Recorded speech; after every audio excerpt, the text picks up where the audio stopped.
Ang ako lang concern karon is to help my friend si Pastor. Kay tinuod lang ng NTC ba? Wala man sila nakita they have not come up with a even an allegation, huwag na yung charge of any wrongdoing. Ang Sunshine or whatever o kung saan na yung tawagan has always been careful. So, kung ganong naingon anak, wala lang po ko mo I'm just biding my time, but one of these days siguro I'll have to come up with a statement. Not necessarily defending Pastor Kibuloy, but just to say something about the way things are. And it could mean anybody. It could mean Pastor Kibuloy or anybody for that matter. Sa wala ko nakita nga gisunod nga hustong procedure. Wala akong nakitang procedure na tama na sinunod. Kita ba? So, hanggang na muna tayo as kung ano ang mangyari after that.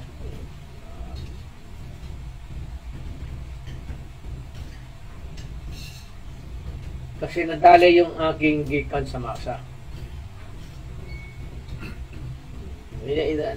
Isali ko na lang yung akin because yun ang importante sa akin yung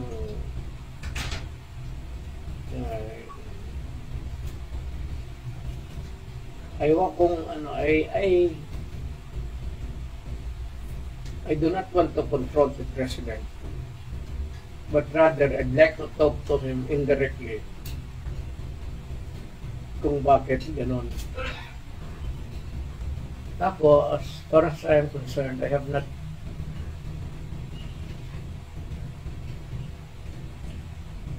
crucified him, not even criticized him severely, maybe commented on the directions that the government is proceeding.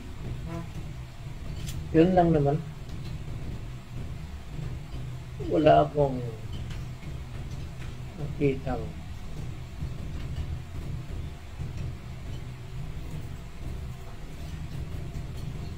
does the act constitute a bit of curtailing press freedom? As lawyer, how do you look at all these things? well, itong dito kay Pastor, if there is no immediate correction, not remedial, because kung remedial, medyo masama na yan. If there is a remedy, then there has to be something which has to be done.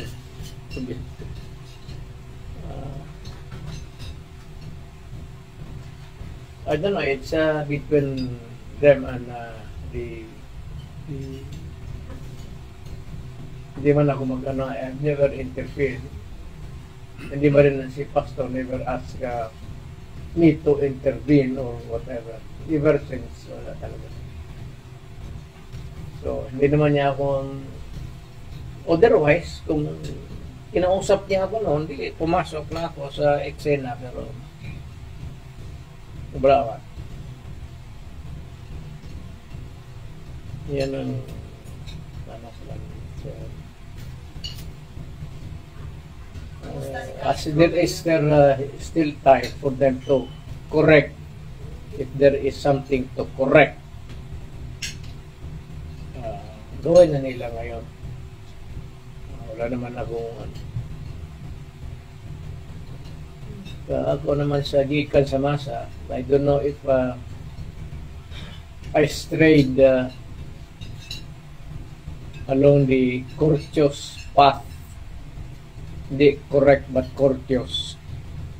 Wala naman akong I cannot remember criticizing severely anybody that in government. Ako lang, alam naman ninyo ako, I'm hard on crime, but sa government failures and errors, historically, it has always been a suggestion for me. Umani naman ito ng iba't ibang reaksyon mula sa ating mga netizens. Ayon kay Ronan 5, good luck sa inyo sa NTC. Sana nga pakinggan ni PBBM si Tatay Diggs. Pahayag naman ni Buddy Yabot, sana maging patas nga. Kung may pagkakamali man bigyan ng pagkakataon na ayusin. At ito naman ang saloobin mula sa ating kababayan na si Sarah Herrera. Masaya kami at nakita ka namin ulit Tatay Digong. Iba ka talaga. Mga kababayan, feel free to comment below para maglabas ng saloobin sa balitang ito.